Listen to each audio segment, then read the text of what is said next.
Je demande maintenant au docteur Mathilde Morisot à Paris-du-Sud de nous présenter sa deuxième conférence, le deuil périnatal comme réactualisation de l'histoire de vie. Merci beaucoup. Merci à vous. Donc, je vais reprendre cette deuxième conférence qui va peut-être avoir des redites avec ce que Madame Souquet a dit, c'est très complet. Donc, je vais peut-être passer sur certaines choses que j'avais préparées au niveau théorique plus. Par contre, j'ai illustré cette présentation par beaucoup de cas cliniques qui, je trouve, sont toujours très parlants. Et dans ce sens, je remercie beaucoup la confiance que nous témoignent les patients quand ils viennent nous voir, parce qu'on apprend beaucoup à leur contact, et je crois que c'est un enrichissement continuel de cette approche du deuil périnatal.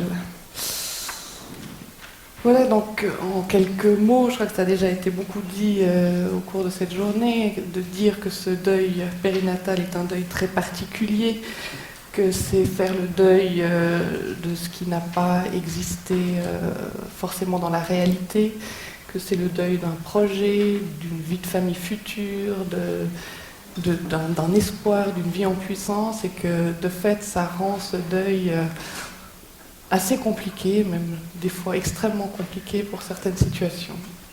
Dans le deuil particulier, je crois qu'il faut inclure effectivement toutes les pertes, qu'elles soient précoces ou pas, et là aussi peut-être redire que chaque femme est différente, chaque couple est différent, et qu'une fausse couche peut être vécue suivant les patientes, suivant les pères, les mères, de façon très différente, et que pour certaines, une fausse couche, même très très précoce, est un véritable deuil qu'il faudra faire. Donc moi je considère que les fausses couches font partie de ces pertes périnatales, tout comme l'interruption volontaire de grossesse, l'interruption médicale de grossesse, la mort in utero, et également le décès de l'enfant qui survient dans les premiers jours de vie, ou même dans les semaines de vie, en fonction de comment se sont passées ces semaines et ces jours de vie de cet enfant.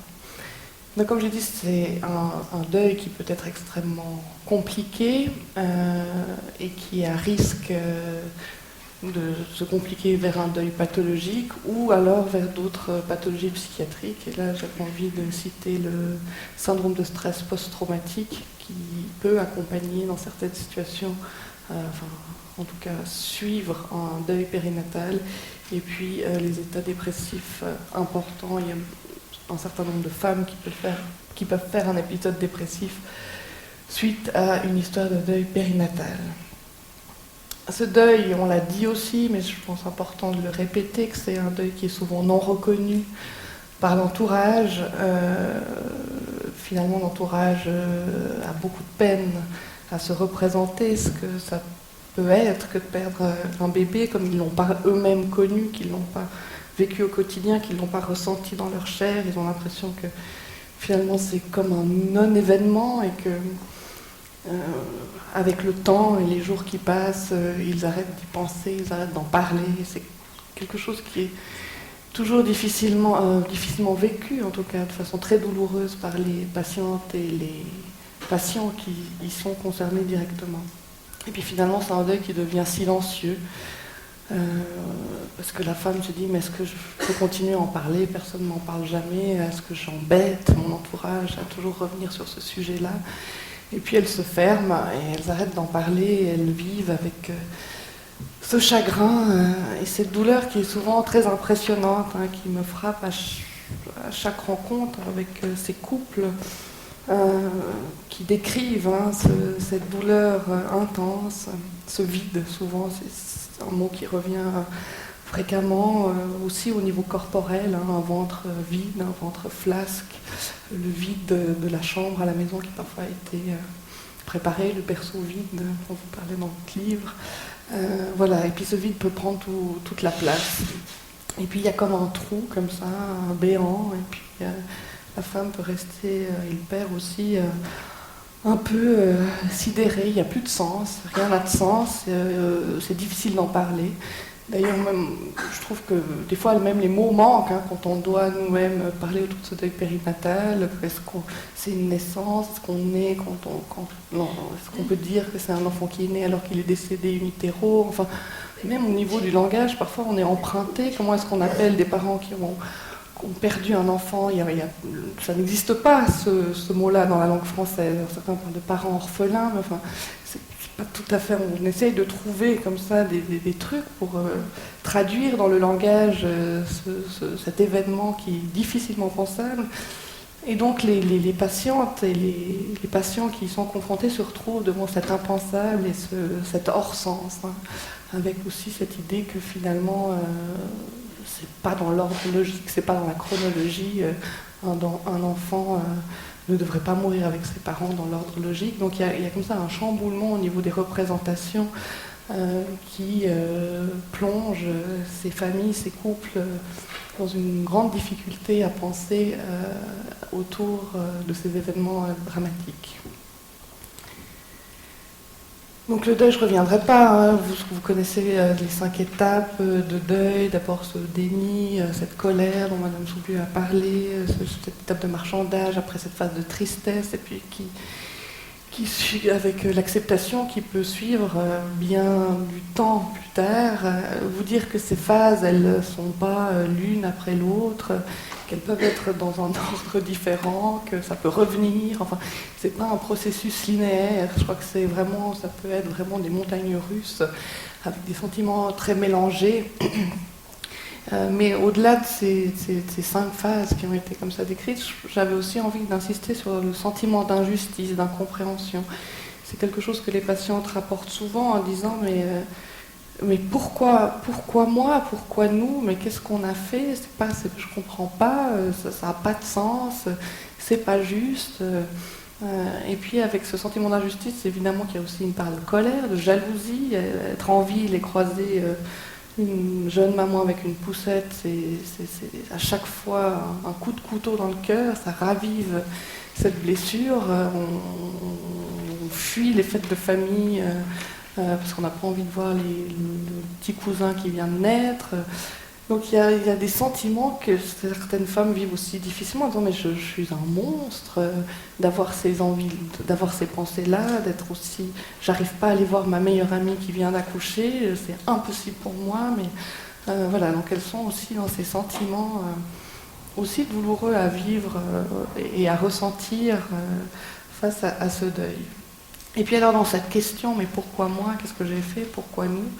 Alors les femmes tentent de mettre un sens, les pères aussi parfois, hein, et puis alors ce sens il va se faire via la culpabilité. Voilà, j'ai subi une IVG quand j'avais 16-17 ans. Maintenant, je dois payer. J'ai pas gardé un enfant, donc on m'enlève celui-là.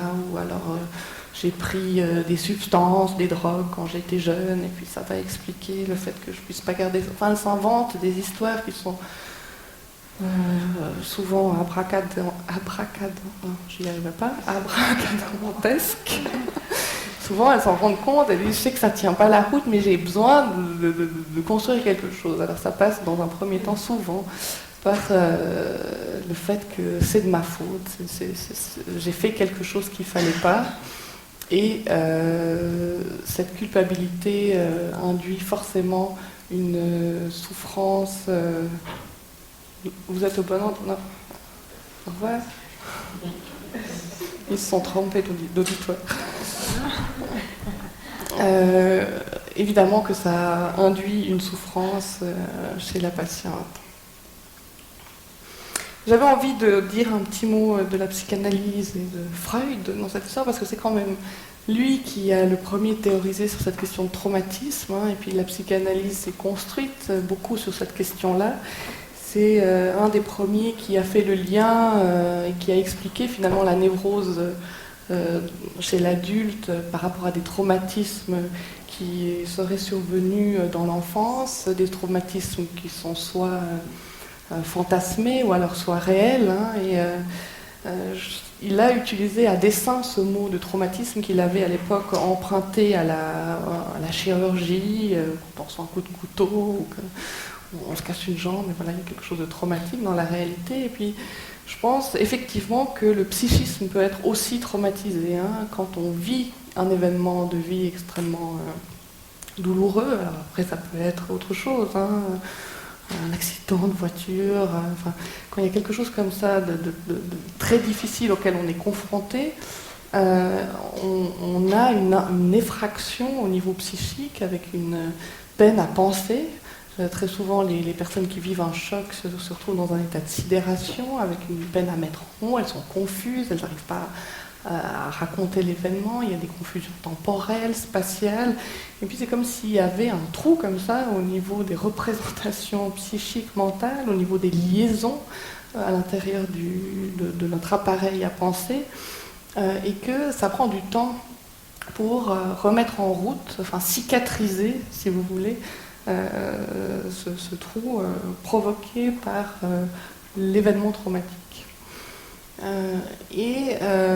Freud a aussi beaucoup développé la théorie de l'après-coup qui me semble nous occupe aujourd'hui, dans le sens que finalement dans la vie il peut y avoir un événement traumatisant, mais sur lequel sur le moment on n'en prend pas pleine conscience, finalement on continue sa vie, et puis quelques temps plus tard, un autre événement traumatisant vient frapper cette personne-là, et puis va réveiller le premier traumatisme. Donc c'est ce qu'on appelle la théorie des traumatismes de l'après-coup. Et cette question du deuil périnatal, donc pour moi, fait partie tout à fait des événements traumatisants d'une vie. Et quand survient une mort périnatale, qu'il faut faire un deuil périnatal, on peut se dire que à la fois ce traumatisme va peut-être réveiller des traumatismes anciens, mais que ce deuil périnatal peut peut-être passer de façon plus anodine, et qu'il pourra être réveillé quelques années plus tard ou quelques temps plus tard par un autre traumatisme. Donc vous voyez qu'il y a une articulation qui peut se faire dans les deux sens. À la fois le deuil périnatal peut venir réveiller quelque chose d'ancien, ou au contraire un nouvel événement traumatique peut venir réveiller un deuil périnatal. Donc je crois qu'il y a toujours un avant et un après mort, deuil périnatal, et vous dire qu'à mon avis une mort périnatale va modifier le parent, la personne, de façon intime et profonde, et que ce deuil, cette expérience de vie va avoir une influence sur sa perception de lui-même en tant qu'adulte, mais également en tant que parent. Et que cette perte périnatale va finalement colorer la relation que le parent aura avec son rapport au monde en général, notamment avec son conjoint et ses autres enfants. Et que cet enfant non advenu, qui est décédé trop tôt, qui est décédé in utero, va forcément agir d'une façon ou d'une autre sur ses parents, sa famille et sa fratrie, s'il y en a une.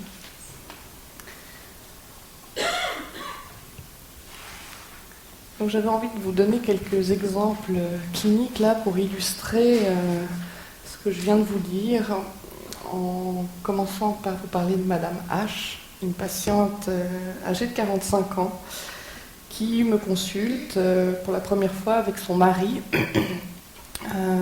parce qu'elle se retrouve confrontée à un diagnostic prénatal d'anomalie des chromosomes, et qu'elle se pose la question de que faire avec cette grossesse. Donc c'est une femme de 45 ans qui jusque-là n'était pas vraiment dans un désir de fonder une famille. Elle tombe enceinte de façon tout à fait accidentelle, enfin en tout cas elle le vit comme ça, en disant que c'était pas prévu.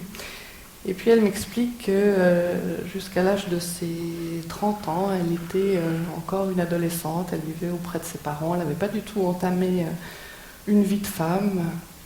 Elle était comme ça dans un cocon, selon elle, un peu à l'abri auprès de ses parents. Elle était également en surpoids, donc avec un peu une fragilité comme ça dans l'estime qu'elle avait d'elle-même. Et qu'à ce moment-là, elle a décidé d'entreprendre une psychothérapie parce qu'elle avait envie, c'est comme ça qu'elle explique, de commencer vraiment à vivre une vie de femme.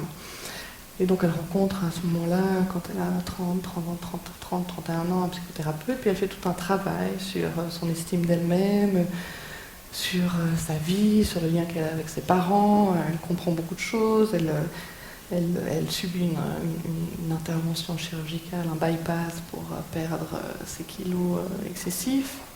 Et puis elle va pouvoir rencontrer son compagnon actuel vers l'âge de 35 ans. C'est pour elle une première de rencontrer un homme, d'avoir une expérience amoureuse. Et voilà, elle construit comme ça un couple.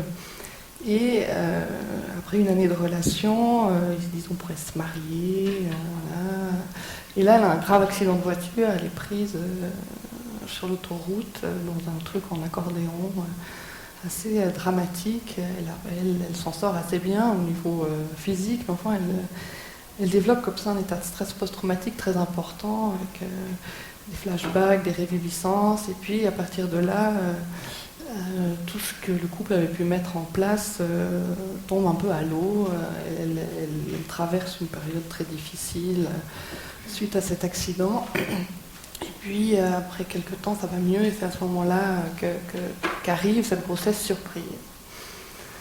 Et cette grossesse surprise met aussi beaucoup en crise son compagnon, qui lui est un homme avec un vécu infantile très difficile, les relations avec ses parents très compliquées, notamment avec son père, un père qui est décrit comme très autoritaire, qui a toujours dénigré ce monsieur, qu'il a toujours considéré comme étant un mauvais fils, enfin un bon à rien.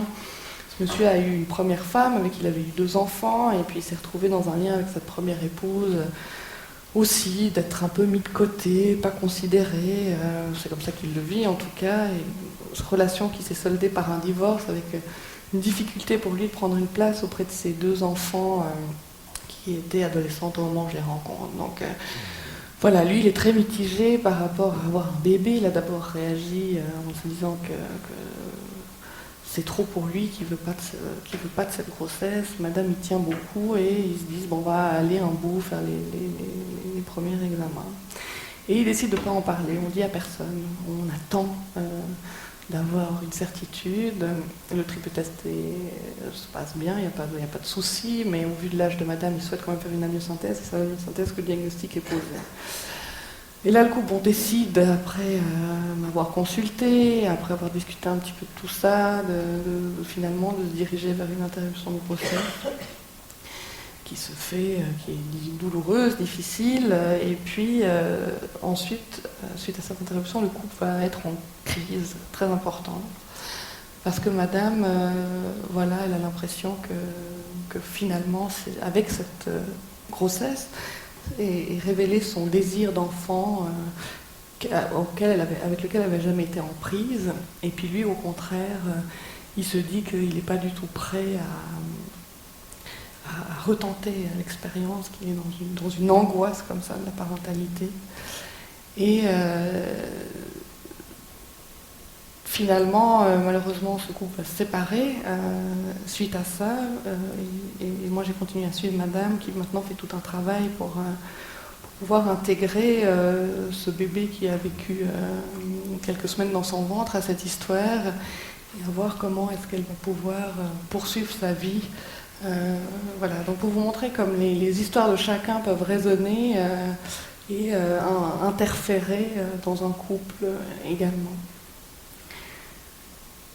Voilà une autre histoire, Madame A, qui me consulte. Comme je travaille dans un service de pédopsychiatrie, on a aussi une consultation 0-3 ans où on voit les enfants jusqu'à 3 ans pour différentes difficultés. Elle prend contact à la consultation, c'est moi qui la reçois. Elle a un fils de 2 ans qui, depuis quelques mois, refuse de dormir dans son lit, qui fait des crises au moment du coucher, qui finit finalement toutes les nuits dans le lit parental. Et madame commence à être très fatiguée de ses couchers interminables et de ses nuits hachées, et prend les devants en consultant et en venant demander conseil à un pédopsychiatre. Et puis, bon, enfin, l'anamnèse, l'histoire de cet enfant, et c'est seulement après 3 consultations, je crois, qu'elle pourra me dire qu'elle a qu'elle avait été enceinte une deuxième fois après ce premier enfant et qu'elle a perdu ce bébé d'une mort in utero à 24 semaines. Et donc là, on commence à travailler avec elle. Qu'est-ce que ça a pu avoir comme... Elle n'avait jamais consulté pour ça, elle avait tourné la page, elle n'en avait pas parlé à son aîné. Ils n'en parlaient plus en famille, enfin c'était devenu un sujet totalement tabou. Et là, pour vous montrer que finalement, ce sujet tabou qui n'était pas parlé, dont elle n'avait pas parlé à son premier-né, dont elle ne parlait plus avec son mari, venait finalement, c'était son aîné qui était porteur et qui faisait un symptôme en réaction au mal-être de sa mère, parce que finalement, on a beaucoup discuté avec cette femme, elle a dit qu'elle a pu cheminer en se disant que depuis cette perte, elle avait changé son rapport, enfin sa façon d'être mère et son rapport à son premier fils, et qu'elle était dans une angoisse perpétuelle de mort le concernant, et qu'elle était dans des craintes de séparation massive qui s'expliquaient tout à fait par rapport à ce trouble du sommeil, cette difficulté de se séparer. Et donc on a pu, avec elle, traiter ce décès, cette mort in utero, et comme par magie, les troubles enfin, des fois, les troubles du sommeil se sont amendés très rapidement. Voilà, Madame J, une patiente qui me consulte avec son mari, une patiente qui est enceinte de jumeaux, une fille et un garçon. Elle me consulte après la découverte à une échographie d'une malformation cérébrale très importante chez le petit garçon. Je la rencontre au moment où les investigations doivent se mettre en place. Je rencontre les différents spécialistes pour avoir une idée un peu plus claire de l'étendue de cette pathologie. Et puis finalement, il s'avère que c'est une malformation cérébrale gravissime qui entraînerait vraiment une qualité de vie très invalidante pour ce bébé. Et puis le corps médical rapidement propose un arrêt sélectif de la grossesse de ce petit garçon atteint. Donc un foeticide, c'est comme ça que ça s'appelle en termes médicaux. Et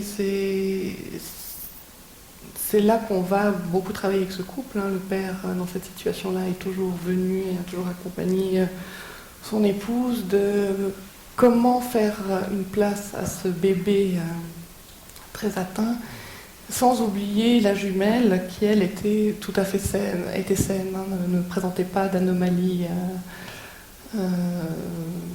qui était en bonne santé. Et puis, on a aussi beaucoup travaillé avec ce couple, quelle allait être leur décision. Donc ça a été effectivement un cheminement assez intense et très douloureux pour cette famille, qui était déjà parents d'un premier enfant de 3 ans et demi.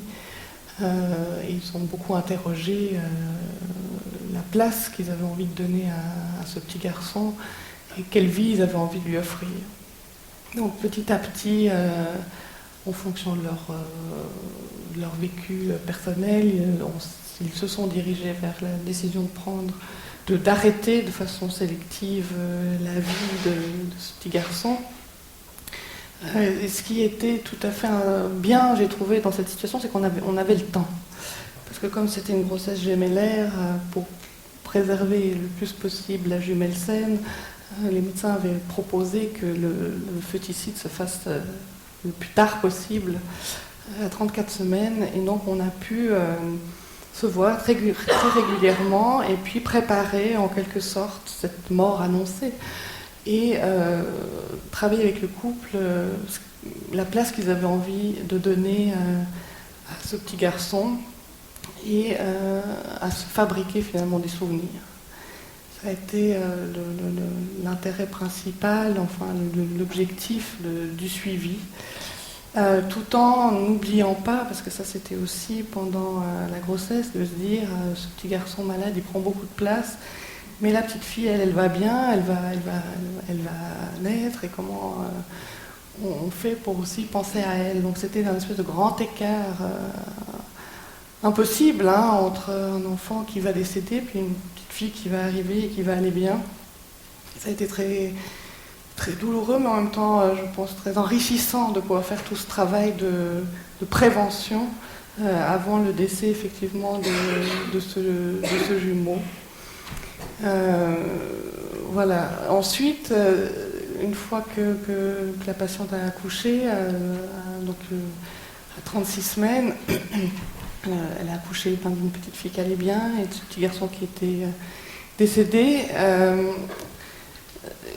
Il y avait la même question qui se rejouait, hein, c'était quelle place donner auquel, avec ce souci pour cette maman de ne pas oublier le petit garçon, parce que justement c'était très important pour elle de marquer dans la réalité que ce jumeau avait bel et bien eu une existence et avait existé pour elle, avec là la question de se dire mais quelle place donner au garçon alors que cette petite fille qui était vivante, qui se faisait entendre, qui réclamait de l'attention, voilà.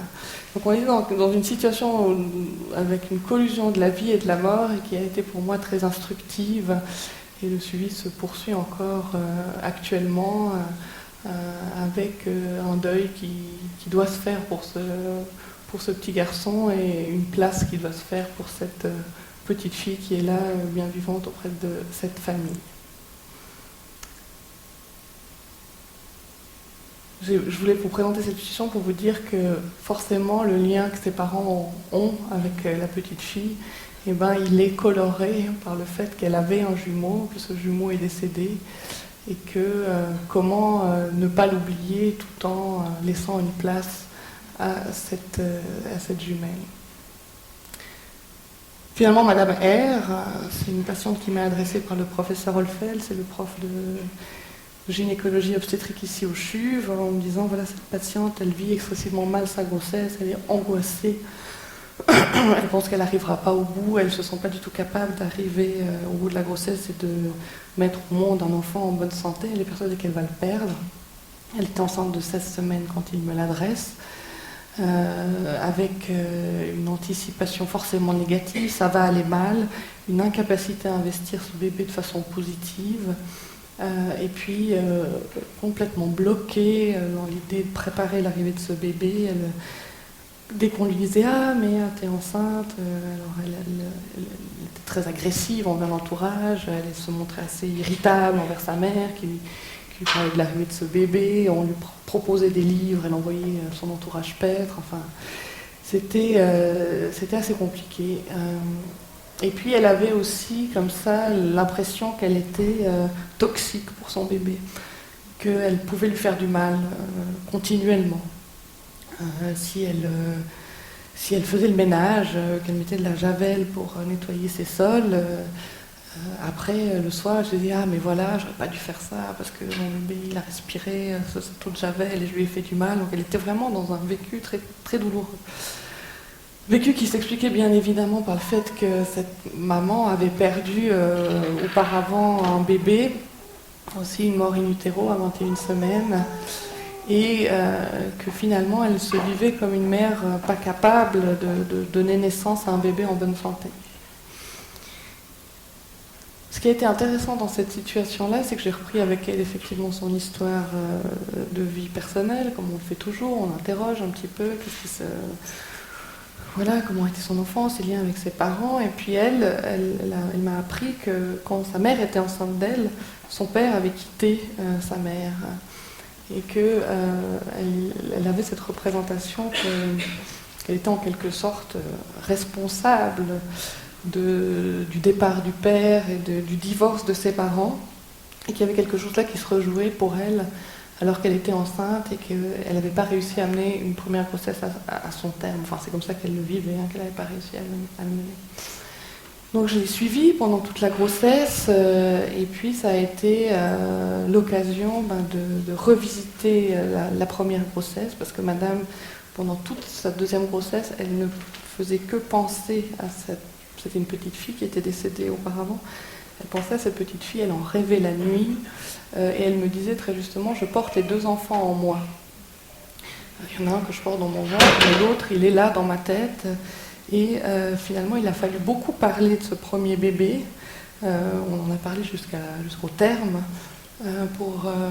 pour pouvoir l'apaiser et que petit à petit elle puisse aussi commencer à penser l'enfant qui était aussi une fille d'ailleurs, l'enfant qu'elle portait et qui allait tout bien et duquel elle a accouché à terme, où je suis allée la voir pour la féliciter dans sa chambre. Et finalement, voilà, je regardais cette petite fille, mais on a beaucoup parlé à nouveau, là, dans ce moment, de l'autre, de comment ça avait été quand elle avait accouché du premier, et de façon très apaisée et de façon très sereine. Et ensuite, madame a pu, voilà, je la vois plus maintenant parce que ça se passe bien avec cette petite fille. Et on a vraiment profité de cette grossesse pour non seulement travailler cette représentation qu'elle avait d'elle-même, qu'elle était mauvaise depuis toute petite parce qu'elle avait été responsable de la séparation du couple parental. On a aussi traité ce premier deuil périnatal, et je crois que très souvent quand même la deuxième grossesse est un moment où on doit réaborder la grossesse précédente si elle s'est mal passée. Voilà, donc je vous ai dit tout à l'heure, cette histoire de traumatisme ancien avec cette notion d'après-coup qui peuvent réactiver des souvenirs enfouis ou anciens, avec cette idée que la mort périnatale peut venir réveiller un traumatisme qui était jusque-là endormi. Et là, j'avais envie de vous présenter une situation d'un couple que j'ai aussi rencontré dans ma pratique, Madame H, qui est enceinte de 20 semaines, je crois, et qui ne dort plus la nuit, qui est soumise à des attaques de panique importantes. Elle doit dormir sur le balcon parce qu'elle a besoin d'air, son mari doit la sortir, font du tour du pâté de maison. Et puis c'est la sage-femme qui se rend à domicile, qui est alertée par cette situation et qui me l'adresse. Puis la dame ne comprend pas du tout finalement pourquoi elle se sent si mal alors que c'est une grossesse qui va bien, tout se passe bien, les médecins sont rassurants. Et puis quand on commence à discuter avec elle un petit peu de sa vie, de ses antécédents, alors là on découvre une succession de traumatismes vraiment importants qui donnent le vertige. Donc madame elle est née avec une malformation de naissance, avec une jambe en moins. Elle a vécu dans un pays en guerre, elle a assisté à des scènes vraiment très traumatisantes, elle a perdu des membres très proches de sa famille. Et puis son mari, lui aussi, a un vécu très douloureux, il a fait une poliomyélite quand il était petit, donc il avait aussi des incapacités physiques, enfin bref. Et puis ce couple a un premier bébé qui souffre d'une malformation cardiaque dans le pays dont ils sont originaires, on leur dit qu'il n'y a pas grand-chose à faire. Alors ils se lancent sur la route pour pouvoir arriver jusqu'en Suisse pour offrir des soins à ce bébé, en passant par des passeurs. Enfin ils s'arrêtent en Turquie où cet enfant peut bénéficier d'un pacemaker, mais enfin ils doivent se cacher dans des...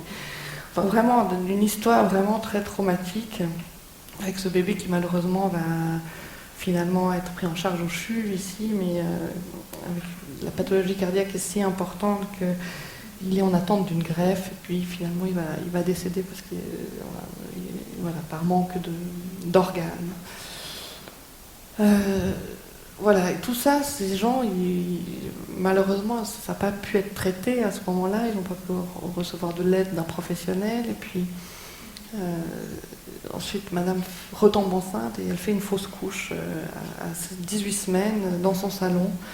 Elle perd comme ça beaucoup de sang. Enfin, voilà. Là non plus, rien ne peut être proposé, ou ses parents ne demandent pas ou n'expriment pas.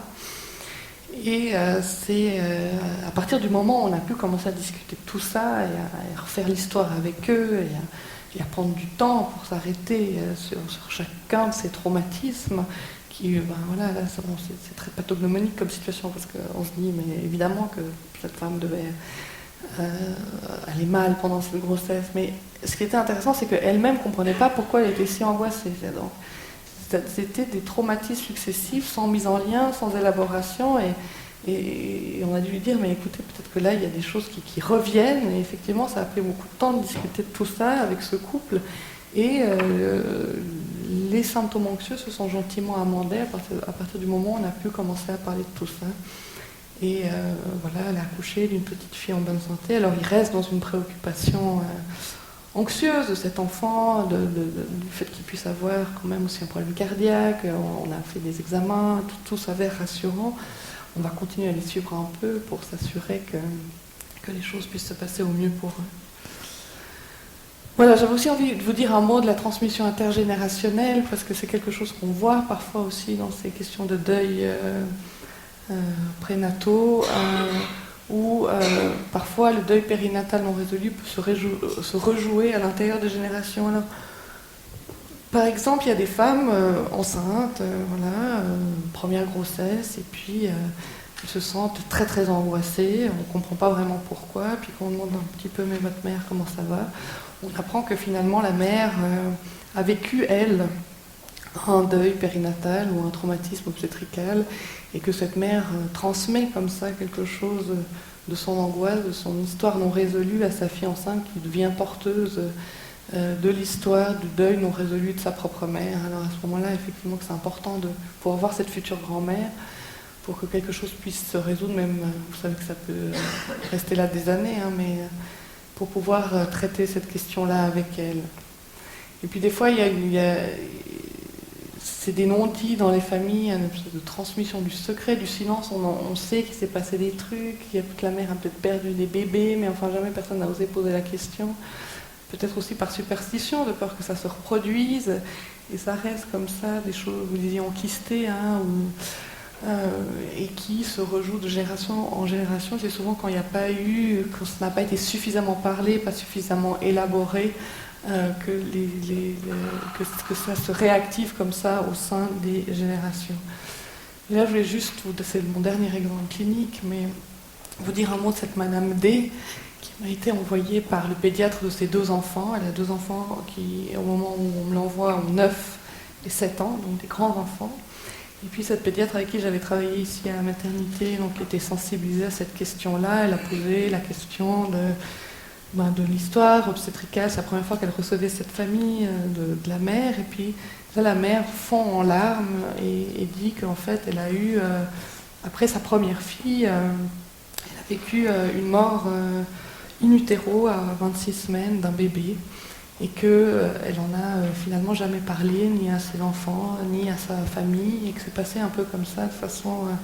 elle était entre 2 pays, parce que son mari voyageait, et puis elle était à Londres, alors que sa famille est écossaise, et puis juste après il déménageait en France. Bref, ça ne s'est pas donné, et puis elle n'a pas pris le temps d'en parler. Et donc la pédiatre est très frappée, et surtout de l'état dans lequel est cette patiente qui est vraiment effondrée, et elle lui dit, mais moi j'ai une collègue, un pédopsychiatre qui s'occupe de ça, ce serait peut-être bien de la voir. Donc c'est comme ça que je rencontre cette femme qui effectivement, quand je la vois, ça fait 7-8 ans après, hein, m'en parle comme si c'était arrivé une semaine auparavant. Donc c'est très frappant là, à quel point l'émotion est encore vive et comme si le temps n'avait pas passé. Hein, et elle m'explique effectivement qu'elle n'a pas pu en parler, hormis un frère qui a été un petit peu au courant, et puis que ce frère lui a dit, mais tu sais, je crois que maman, elle aussi, il s'est passé quelque chose comme ça pour elle. Et donc cette femme venait avec cette question de dire, mais moi j'ose pas en parler à ma mère, elle a 80 ans, elle est malade, elle vit en Écosse, moi je suis ici en Suisse, j'ai peur de remuer chez elle des trucs douloureux. Puis en même temps, moi j'ai une fille, elle a 9 ans, qu'est-ce que je vais lui dire de ça? Et donc on a fait tout un travail pour que cette femme petit à petit puisse se résoudre. C'était très douloureux pour elle, mais de peut-être pouvoir en parler à sa mère, et aussi plus tard de pouvoir en parler à sa fille pour que justement ça reste pas que de bloquer, d'arrêter cette répétition et d'éviter une transmission comme ça intergénérationnelle de ces deuils non résolus. Voilà, j'ai intitulé cette dia « Comment prévenir ces situations douloureuses ?» Alors elles sont forcément douloureuses, mais alors comment au mieux les accompagner? Je pense qu'il y a une prévention primaire à faire, et que le plus possible, si les couples le souhaitent, de pouvoir les accompagner au moment même de la perte et d'offrir une écoute. C'est pas forcément un psy qui peut offrir cette écoute-là, mais que quelqu'un les écoute, les entende dans leur souffrance, J'ai l'impression que si, au moment de la perte, au moment de l'annonce, il y a quelque chose qui peut être mis en route d'une élaboration, ça peut vraiment aider ces couples aux prises avec ces situations douloureuses. Et puis là, à nouveau, je réinsiste sur cette histoire de travail en réseau où je pense que c'est important de repérer les situations à risque, de poser la question aux femmes enceintes qu'on rencontre par rapport à leurs antécédents, au nombre de grossesses qu'elles ont eues, est-ce qu'il y a eu des interruptions volontaires de grossesse, est-ce qu'il y a eu des problèmes, parce que sinon elles s'arrangent pour pas forcément en parler. Donc le médecin de famille, la sage-femme, le gynécologue, et que nos collègues soient sensibilisés à cette question-là et qu'ils puissent nous adresser s'ils pensent que c'est nécessaire et aussi si le couple le souhaite, bien évidemment. Et puis je pense que ce qu'il faut, enfin le traitement, enfin ce qu'on essaye de faire avec ces patientes finalement, c'est d'essayer de symboliser. Moi je dis symboliser, hein, mais c'est de mettre un sens. Pour pouvoir perdre un enfant, il faut l'avoir subjectivé, l'avoir. Vous disiez tout à l'heure qu'il faut lui construire une existence, enfin dire qu'effectivement il a vécu et que ça a été une vie très brève, mais qu'elle a été accomplie en quelque sorte, et que à partir du moment où on a subjectivé l'enfant, et ben on va pouvoir s'en séparer et en faire le deuil. Et que ce qui peut aider à faire ça, c'est par exemple, c'est ce qui se fait maintenant un peu dans les maternités, c'est de proposer des rituels pour habiller ce réel très, très traumatique. Alors là, donc, je pense que vous savez un petit peu ce qui se propose maintenant dans les maternités, c'est de réfléchir à proposer un prénom pour l'enfant, ou est-ce qu'il y a envie d'inscrire l'enfant sur le livret de famille, est-ce que les parents ont envie de voir l'enfant, de le porter, qu'est-ce qu'ils ont envie de faire du corps. Je pense que c'est des questions qui sont très importantes à poser. Par contre, il faut être prudent et ne pas entrer dans des guidelines médicaux où on va faire la même cuisine, on va faire la même proposition à chaque couple et qu'on impose des choses, parce que maintenant le risque c'est de tomber dans l'excès inverse. On va dire mais oui, il faut absolument que vous donniez un prénom à ce bébé, il faut absolument que vous le voyez, et il faut être prudent avec ça, parce qu'il y a des couples qui, comme vous le disiez aussi tout à l'heure, ne sont pas du tout là, ne sont pas du tout ça leur parle pas du tout, et ça peut être traumatique d'imposer des choses pour lesquelles ils sont pas prêts. Donc chaque situation est différente, on l'a dit déjà beaucoup, je le répète, il faut vraiment faire une clinique au cas par cas, et ça me paraît très important.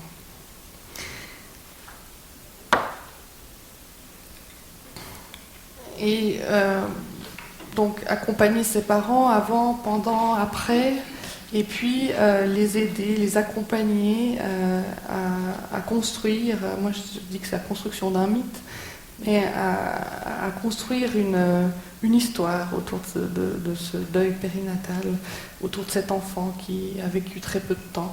Et à partir du moment où c'est pas nous qui allons leur dire qu'est-ce que c'est que cette histoire, mais on est là, je crois, pour accompagner ce mouvement, cette histoire qui va petit à petit se tricoter là autour. Et à partir du moment où ça c'est en route, je crois qu'on est dans la bonne voie du deuil, et c'est là où les parents vont pouvoir aller mieux, à partir du moment où ils ont compris quelle place a eu cet enfant pour eux et qu'ils ont pu lui donner un sens.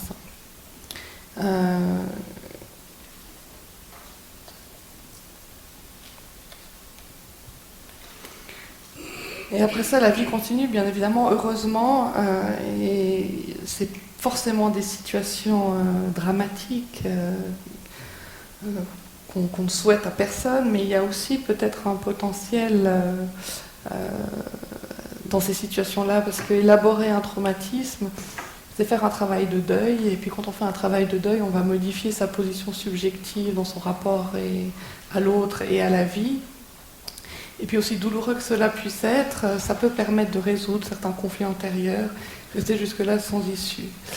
Et au-delà du risque mortifère, je crois que le deuil périnatal peut aussi révéler une capacité à se réorganiser et à trouver de nouvelles ressources.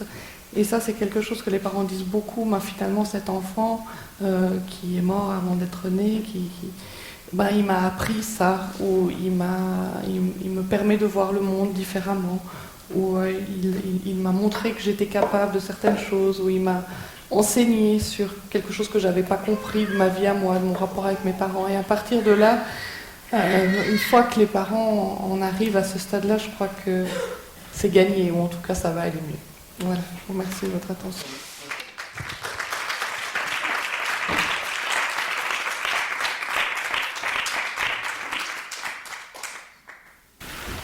Voilà, merci beaucoup Madame Morisot, concentrée pour cet exposé. On a encore quelques minutes pour poser des questions à Madame Morisot.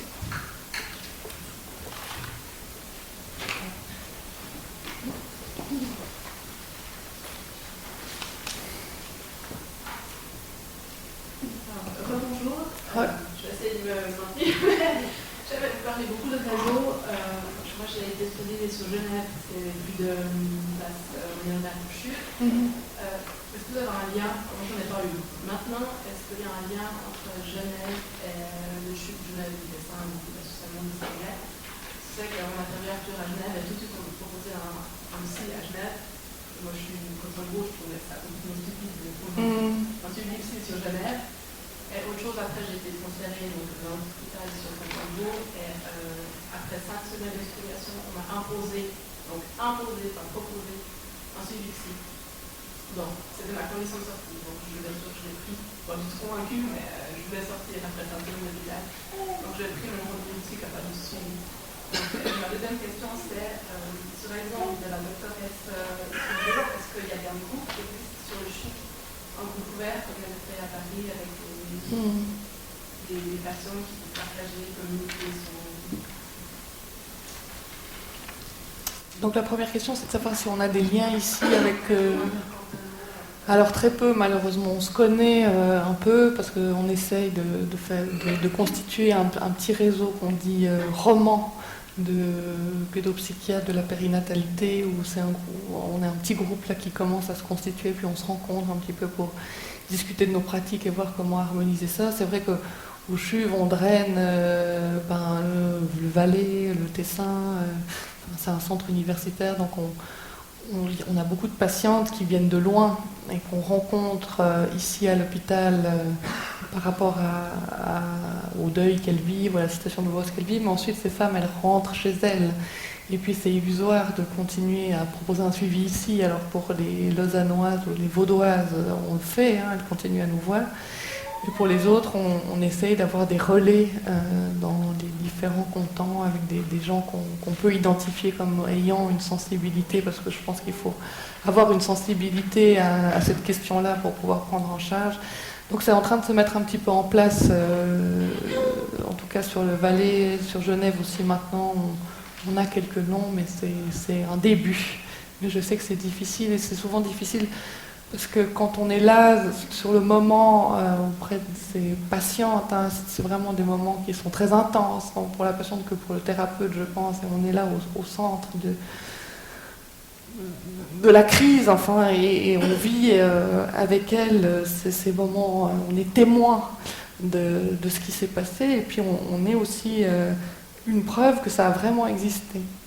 Il y a des patientes qui aiment beaucoup venir nous voir, nous, parce qu'on a été là dans le moment même, on les a vus en salle d'accouchement ou en chemise de nuit, et c'est aussi pour elles important de revoir des personnes qui ont connu un petit moment ce bébé-là ou qui ont été témoins de ça. Alors donc on les voit, puis une fois qu'elles doivent rentrer chez elles, qui est souvent loin, c'est compliqué là, parce qu'il y a forcément un lien qui s'établit avec le premier thérapeute qu'on rencontre, et puis reprendre ailleurs avec quelqu'un d'autre, c'est pas toujours évident, et il y a des suivis qui se perdent malheureusement comme ça. Oui. Et puis pour les groupes, alors non, on n'a pas, mais ça m'a donné beaucoup d'idées, mais là à nouveau c'est vrai que il faudrait voir comment ça pourrait se mettre sur place, mais il y a aussi cette question du nombre de patientes et de la distance géographique qui pourrait peut-être compliquer l'affaire, mais pour le moment on ne propose pas de groupe ici au CHU, c'est des consultations individuelles. Mais ça peut être possible dans le futur. Oui. Je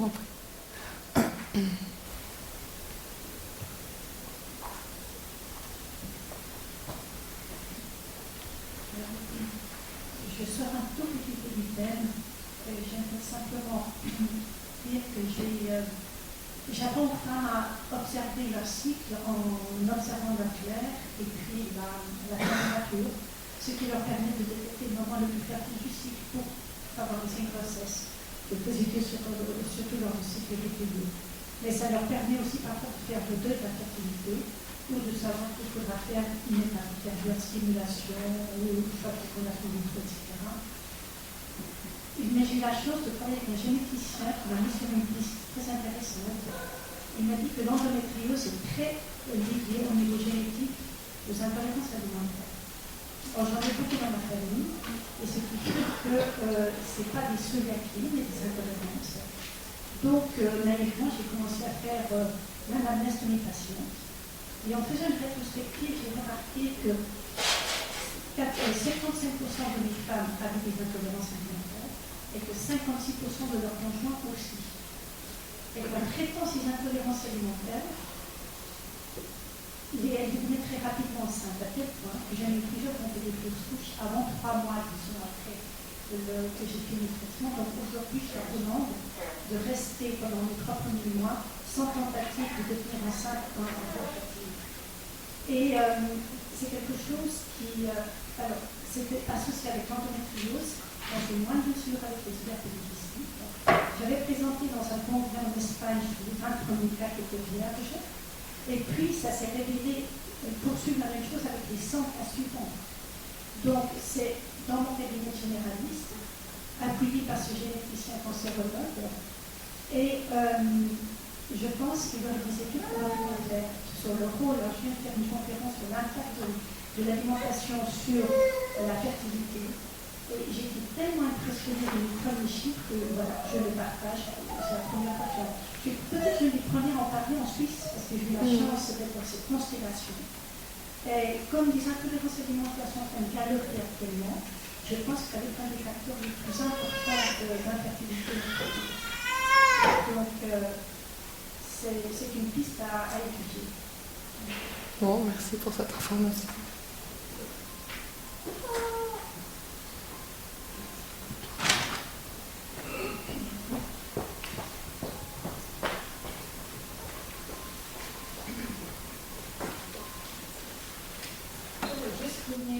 Sur une question que vous avez posée tout à l'heure à Marjorie Soubieux, et puis malheureusement le temps imparti aux questions était un peu au bout. Mais par rapport aux fausses couches, vous lui demandiez s'il y avait beaucoup de femmes qui venaient consulter pour des problèmes suite à une fausse couche, enfin des malaises peut-être. Mais moi j'ai l'impression que la fausse couche elle est tellement banalisée dans notre société actuellement. Moi quand j'ai vécu ma première fausse couche, on m'a dit mais il y a qu'une grossesse sur 4 qui est née à terme. D'ailleurs, la plupart des femmes enceintes ne parlent pas de grossesse avant les 3 premiers mois. Et finalement, du moment qu'on a fait une fausse couche, c'est rien. Et puis pourquoi être mal alors qu'on a rien vécu? Moi, j'ai pu faire le deuil de ma première fausse couche, après j'ai fait une jumeau à 32 semaines de grossesse. Est-ce que si on banalisait moins cette fausse couche, est-ce qu'on ne peut pas faire le deuil plus tôt? Et puis, c'est l'idée. Et puis, moi, le terme fausse couche m'horripile un peu aussi, parce que dans le fausse couche, il y a faux. Donc, il n'y a rien qui existait. Donc, on n'a pas lieu d'être mal, et puis on n'a pas lieu de faire un deuil de quelque chose qui n'a pas existé. Est-ce que ce terme fausse couche ne peut pas peut-être être modifié, et puis trouver une autre application qui donne un sens à ce qu'on a vécu, quoi. Voilà ma question. Enfin, c'est une question, c'est pas une autre question. Bon, moi, personnellement, je pense que fausse couche, effectivement, vous faites bien de le dire, c'est la première fois que je réalise qu'il y a le mot faux dedans, et que en fait, c'est pas vraiment une vraie couche, enfin, que c'est pas vraiment un bébé. Pour certaines femmes, c'est ça, c'est pas vraiment un bébé. Et je pense que c'est aussi à respecter le fait qu'elle puisse le vivre en se disant c'est la nature, finalement c'est mieux comme ça, c'était un bébé qui aurait mal été, et c'est pas un véritable deuil. Enfin, et pour d'autres, ça prend une toute autre ampleur. Donc je crois que là, on est obligé de faire une clinique au cas par cas, mais sensibiliser les gens au fait que oui, une fausse couche, ça peut être un véritable traumatisme. Je ne sais pas si vous voulez rajouter. Oui,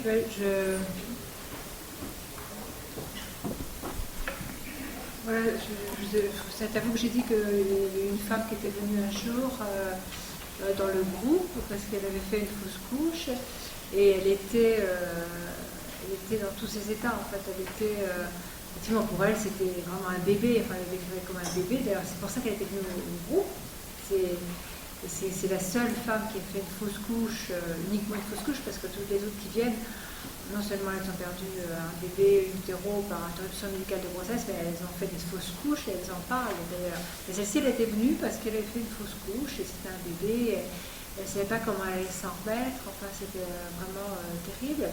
Et elle a pu être entendue par les autres femmes, d'ailleurs, qui ont dit à ce moment-là qu'elle aussi, elle en avait fait, mais que pour certaines, en effet, c'était moins important, ça ne les avait pas considérées comme un bébé. Mais elle, voilà, c'était un bébé. Et ça a été considéré comme tel, enfin, c'est-à-dire que, bon, autour d'elle, effectivement, tout le monde avait banalisé, c'est pour ça qu'elle était venue.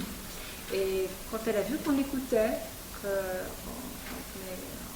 rencontre son bébé, elle a complètement apaisé, elle n'est pas venue beaucoup, elle est venue 2 fois, la 3e fois elle est venue, elle était métamorphosée, c'était incroyable.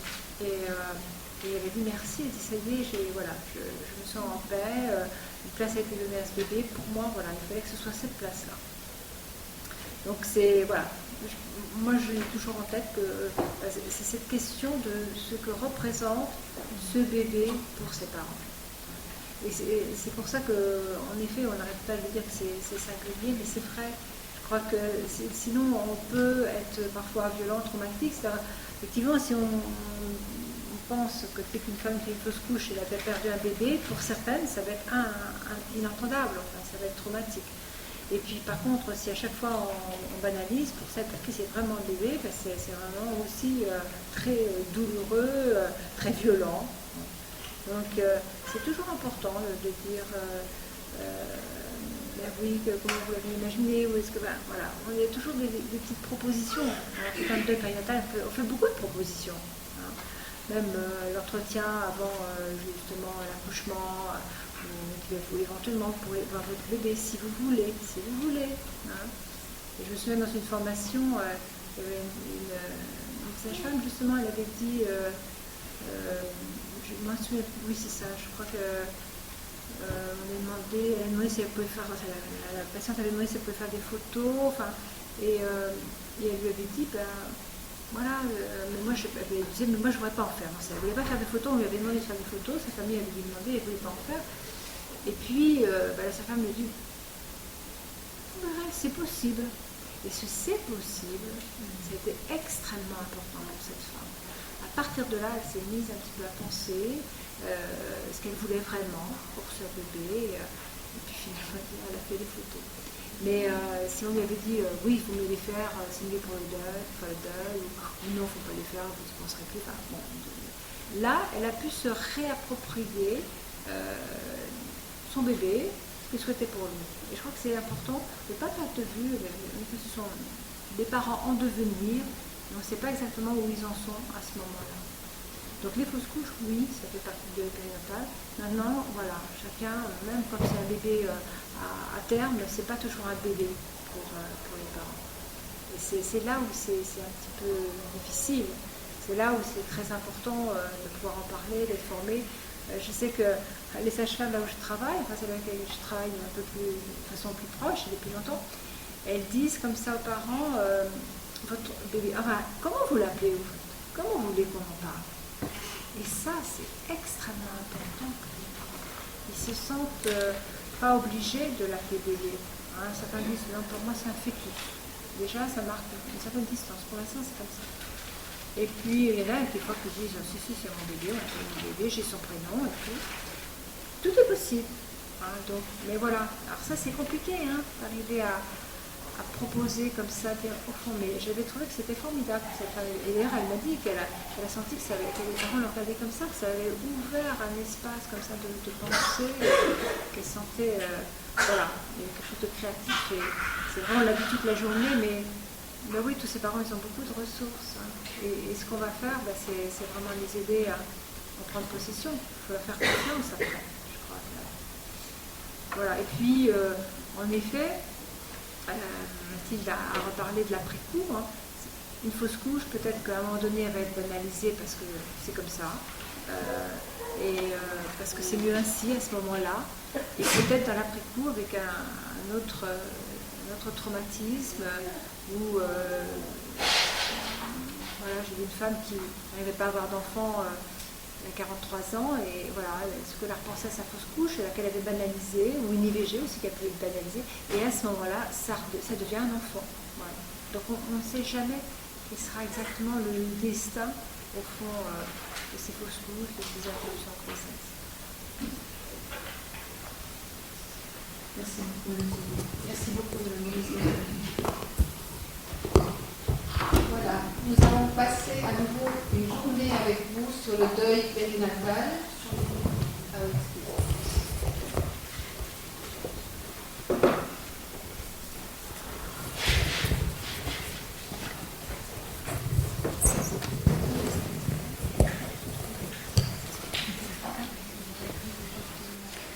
Nous avons à nouveau passé une journée avec vous sur le deuil périnatal. Il me semble que nous prenons de plus en plus conscience, du moins dans le monde médico-social, qu'une perte de grossesse n'est pas un événement banal. C'est un sujet encore tabou, c'est un deuil difficile à faire et qui, nous l'avons vu aujourd'hui, peut réveiller d'autres éléments de l'histoire de vie. Le docteur Marie-Josée Soubieux de Paris et le docteur Mathilde Morisot-Harari ont richement illustré dans leurs conférences comment une perte de grossesse peut faire surgir d'autres événements de vie douloureux et comment un deuil peut en cacher un autre. Il est important que les personnes qui sont confrontées à ces moments difficiles puissent être prises au sérieux et puissent trouver des personnes et des lieux où l'on puisse les écouter et les aider. Nous arrivons au terme de cette journée de conférence. J'aimerais remercier de tout cœur Mesdames Morisot-Harari et Soubieux pour leurs riches contributions, Madame Marie-Noëlle Ruffieux pour sa présentation de cas, Madame Nicolette Amena pour son témoignage émouvant, ainsi que vous tous, les participants et participantes, pour votre présence et votre intérêt. N'oubliez pas de remettre vos feuilles d'évaluation et vos badges à la sortie. Au nom de l'association Agapa Suisse Romande, je vous souhaite une bonne fin de journée et un bon retour chez vous.